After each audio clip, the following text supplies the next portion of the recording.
not just part of tourism.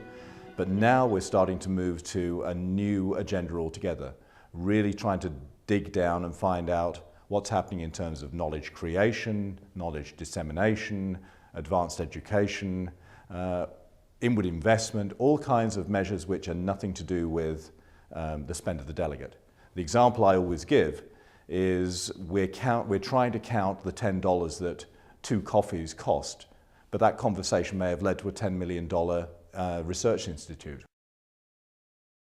Basically, they're not recognizing often enough just how forward-thinking they actually are.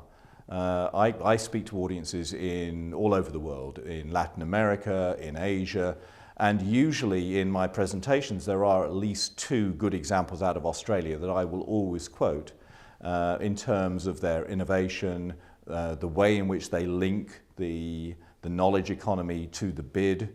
Actually, there's a lot of very, very fine thinking going on, and the number of cities in Australia are at the forefront of commissioning research that actually looks at the long-term impact of meetings that goes beyond that delegate spend.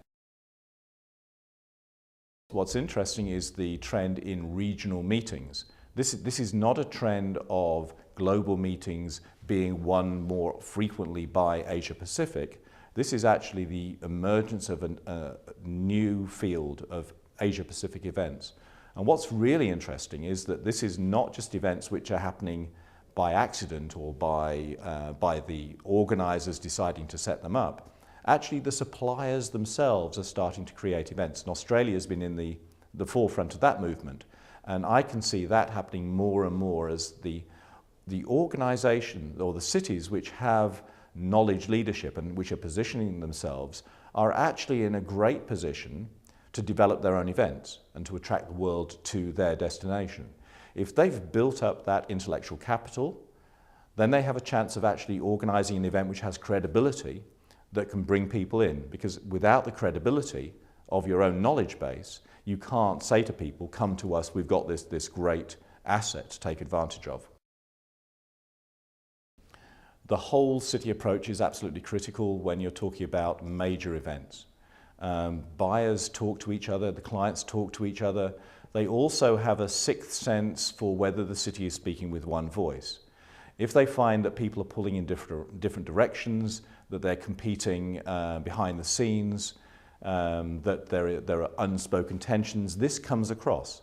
And the length of time that it takes to secure a piece of business of this scale, often 2-3 years of hard work, they get to know the local destinations and they can sense when the team is together. So if the team is not pulling in one direction, that's actually a competitive disadvantage. I think it's vital. I think if government, academia, business leaders and the meetings industry really get together as a strong team, and I don't just mean having a meeting and patting each other on the back and saying, well done, isn't this great, we're talking, but actually putting together common strategies, building it into the long-term strategic development and inward investment and educational strategies of the city, then I think it's an enormously powerful tool, and very few cities will be able to achieve it.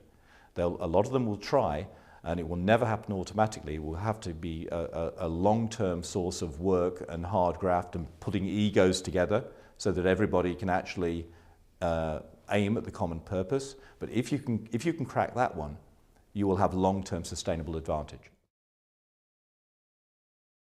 One of the reasons Australia is successful at winning events and bringing delegates from all around the world is that Australian delegates go to other people's events. You go to any event anywhere around the world, there will be a strong group of Australian delegates who have travelled for 30 hours to get there and are making nothing of it. Other people are complaining of being on the plane for 5 hours. The Australians are there in the bar, admittedly, but after their 30 hours. And that actually has an enormously powerful impact. When they say, we've been coming to your event for the last 20 years, it's time you came to ours, that has an emotional pull that can overwhelm any factual information about length of travel.